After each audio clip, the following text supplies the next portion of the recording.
Welcome to our podcast series, Raising Saints and Forming Scholars, where we delve into your questions about the world of classical education. We were made for truth, beauty, and goodness. Let's talk about it. In this episode, we're going to close out our year-long school book study of Antoine de Saint-Exupéry's The Little Prince. We've been reading it as a school, primarily involving the children, but we have invited parents and grandparents. We thought we would take the time to go over the deeper themes of the book for those who'd like to explore it in more detail. Join us. Hello there, I'm Principal Martinez from Holy Child Catholic School, and we are going to have a little discussion on The Little Prince. I thought I would share how our school came to do this wonderful book study. You know, for a few years I had been wanting to do a book study where the whole community reads the same book. This was really recommended to me by other classical schools. And so it sounds funny, but I think that The Little Prince actually tracked us down. I was actually at one of we have a tea house, and one of my old students was working there, and she said, "Mrs. Martinez, you need to look at this candle in this book." And it was The Little Prince. And then sometime after that, we had actually ordered a piece of art for our hallway. And I don't know why, but when we opened up the box, there was a big poster of The Little Prince. So I just felt like he kept chasing after us. And I looked more into the story. Come to find out, it's the type of book a child could read, a kindergartner, and a grandparent. And then I was doing a paper on Pope Benedict XVI, and I found out it was one of his very favorite books. And he felt that everyone should read that book for some profound lessons about the meaning of life.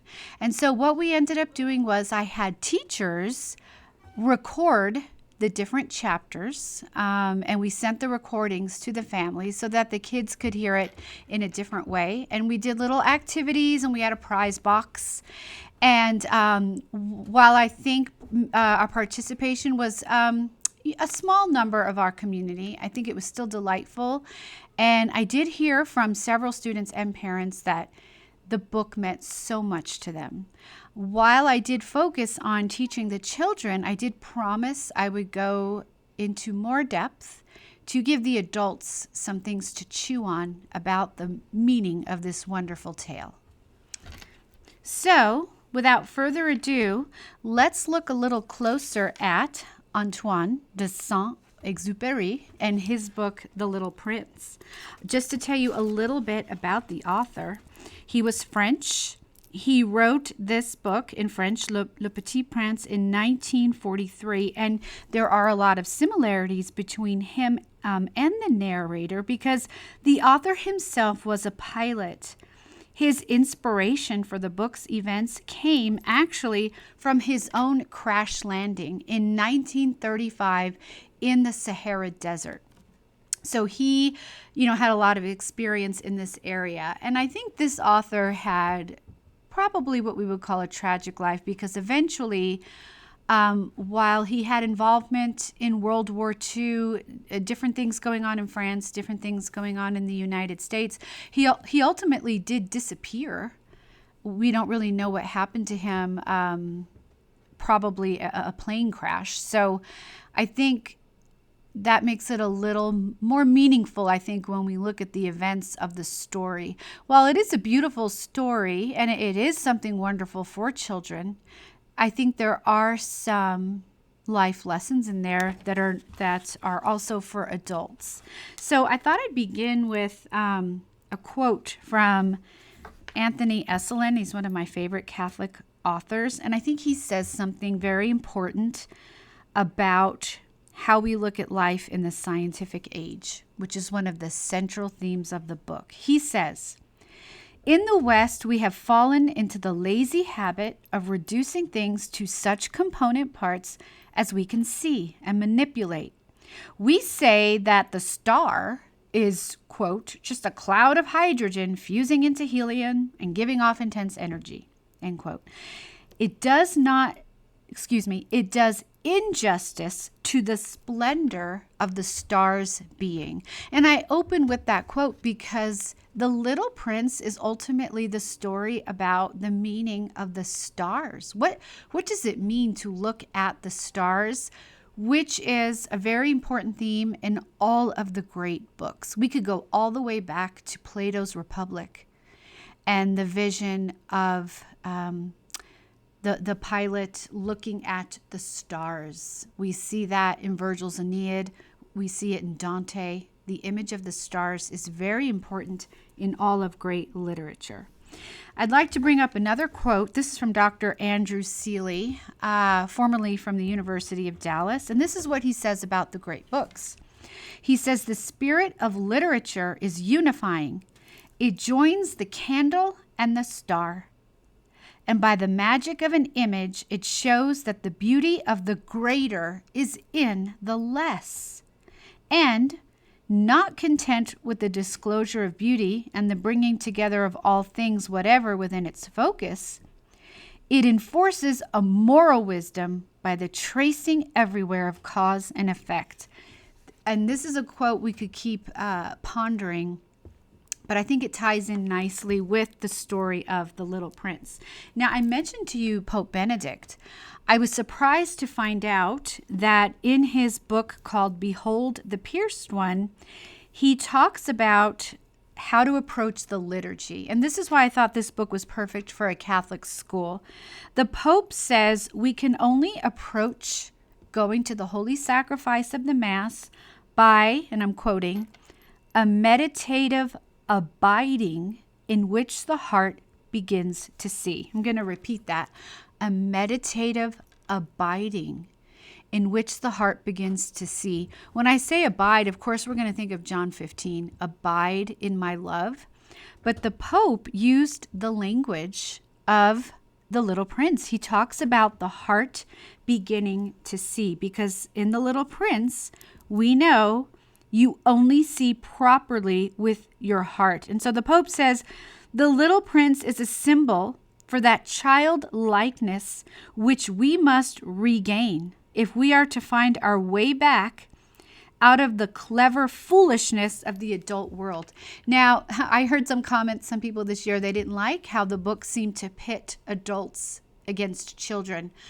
I wouldn't look at it in an oppositional way like that. I believe the author is showing the world of the child, showing the world of the adults, but the author is concerned that with the rise of technology and fast-paced modernity, we are losing our humanity. And he felt if we could return to childlike wonder, we could save our humanity. And he does that primarily through talking about relationships. So again, but I want to keep tying it back to the Holy Mass. Now, looking at other scholars, this is Anne Isabelle Mourier. She says this is a story about love, friendship, and responsibility. It's also about poetic knowledge and the true meaning of life and how we acquire that wisdom. The Little Prince is a child hero who leads the elders to wisdom. And you know, if you think about it, in classical literature, there is an amazing play from ancient Greece where the child leads the adult to wisdom. Any guesses? We actually have a picture of it. If you walk into our school building up above the teacher's lounge, I have a flyer of Antigone. In this, we did the play Antigone years ago, and in Antigone, as you know, it is the young daughter who has to lead the elders to wisdom about the political quarrel, the death of her brother, the idea of the proper burial. So this is a great theme in the great books going back to ancient Greece. When we look at the story of the Little Prince, it's interesting. We have the paradox of the machine age, the pilot, but a contemplative. This prince is a contemplative who's concerned about the fast pace of life and materialism. And the author uses simple language, original motifs to bring about an understanding of great themes. I think that we could look at concrete images like a sheep, a rose, a fox, sunsets, baobabs, and volcanoes. Traveling to various planets, the prince has learned, and he's teaching us that grown-ups have a way of looking at life that we should beware of. In the book, as the prince goes through these 6 successive planets, he meets adults who are obsessed with possession and power.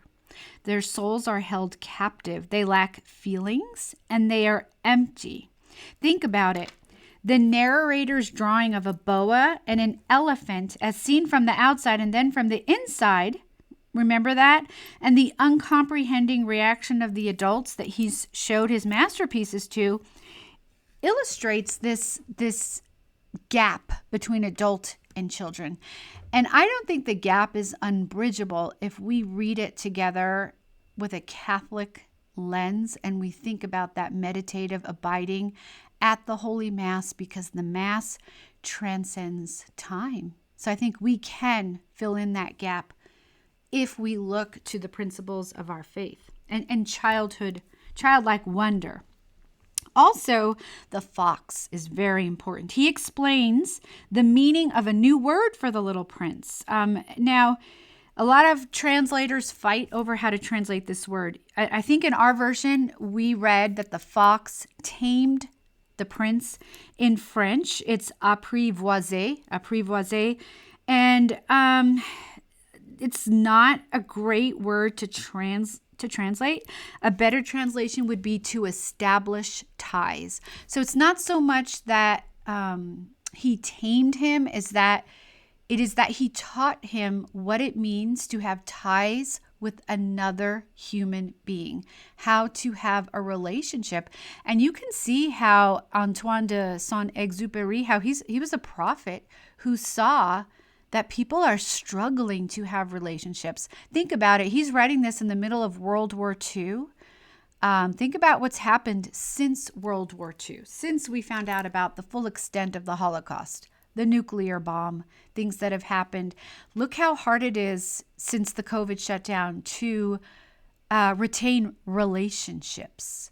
This is a book about relationship, and I think it's a very important book and done in such a simple but beautiful way.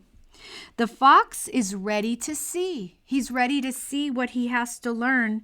And I don't know if you noticed, the fox knows he needs the prince because of this beautiful visual reminder. Do you remember? And when I did this with the kids, they remembered.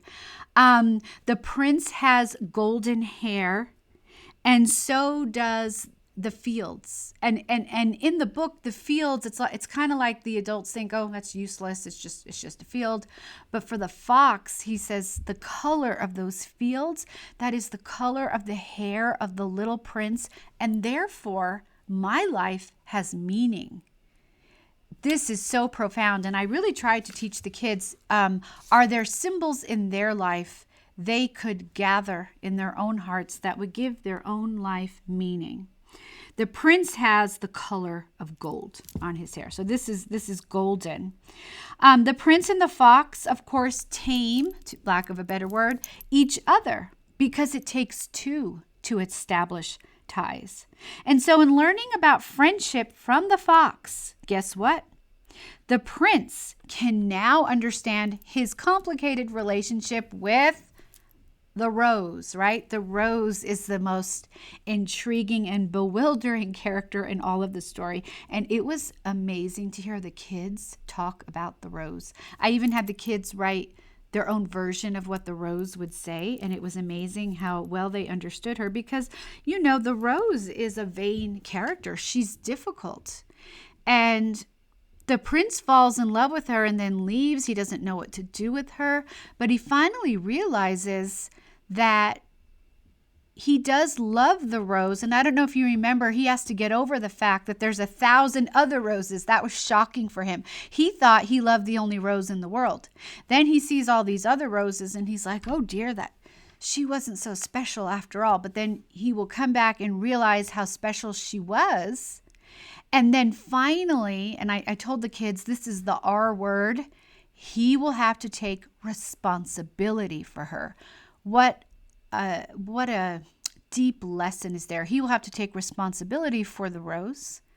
And in fact, he will have to risk his life to leave and to go back and find her. So it's just a beautiful lesson about love, responsibility, sacrifice, learning from others. Once the little prince says, I am responsible for my rose, all things change.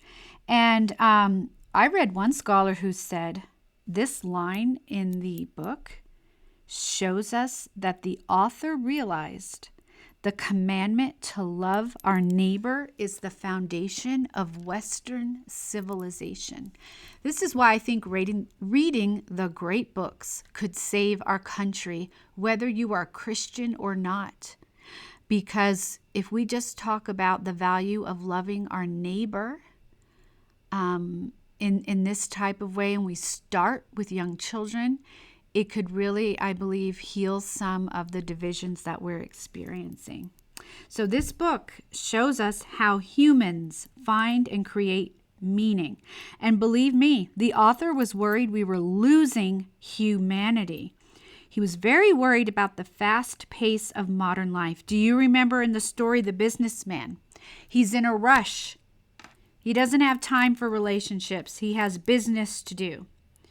The lamplighter was interesting. He got a little more sympathy. He seemed to realize that there are cycles of unending work and he could move out of that. But humans are not meaningfully connecting with each other, and he sees that. Now, I've also wanted to be sure to not leave out a controversial question that comes up. People ask me, what did the end of the book mean? And I even asked the students, and they had an interesting debate about it. No one agrees about what the end means. And of course, we lost the author. So there are different theories. Now, some people, I think really the main question to ask is, did you notice the prince at the end, he lets the snake bite him? So I think that's the big question. Why does he let the snake bite him? Some say, well, the prince realized his body is too heavy, so he has to get bitten so he can go back to the planet and find his rose. But some people say he wanted to go back and find the rose, but knew he would die in the process, that it was too dangerous. Did he die? The pilot believed he went back to get the rose. So I think, like the best literature, I think it's open-ended. And I think really the best literature is open-ended. If you look at, let's say, Tolstoy or Dostoevsky, a lot of these great novels, it's not answered simply for us. It's left for us to ponder, and we might have different opinions at different ages. But definitely, if you read carefully, the author was critiquing the fast pace of modernity and also Nazism. This is also, it's a child's book, it's an adult book, but it is important to situate it in history. This is definitely a critique against Nazism. So I've just tried to give you a little bit of introduction as to why I chose this book, some of the deeper themes that are there. I know I need to read it again. I hope that you'll read it again someday. And I think I'm just so honored and privileged that many of us were able to read it together in spite of how busy we all are. It wasn't easy to do all of this, but I think it was beautiful and wonderful. And I thank you for just coming on the journey with us. Thank you.